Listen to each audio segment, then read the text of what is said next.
Gvardiola, Husanov va boshqalarning debyut o'yinidan mamnun bo'ldi. Assalomu alaykum aziz muxlis, kanalimizga xush kelibsiz. Agarda siz kanalda yangi bo'lsangiz, video ostiga like bosib, obuna bo'lishni unutmang.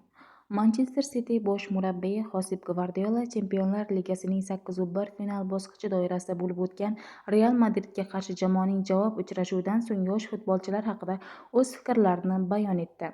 Husanov uchun bu Chempionlar Ligasida ilk bahs edi. Rayan Cherki ham ushbu turnirda birinchi marta maydonga tushdi. Antoine Simina ham Bernabeuda debyut qildi. Bunday holatlar uchun vaqt talab etiladi.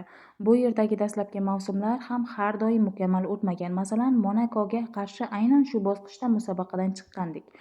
Hozir jamoada ko'p yangi futbolchilar bor, ammo men ko'plab ijobiy jihatlarni aniq ko'rdim.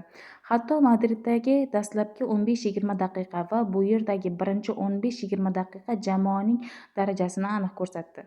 Biz o'sha paytlarda ham o'yin ichida edik va futbolchilarimning harakatlari meni qoniqtirdi, dedi Gvardiola.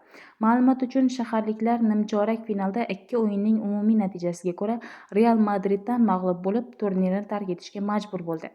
Murabbiyning fikricha, yosh futbolchilarning debyut harakatlari va turnirdagi tajriba ularning kelajakdagi rivojlanishi uchun muhim omil hisoblanadi. Bizni kuzatishda davom eting.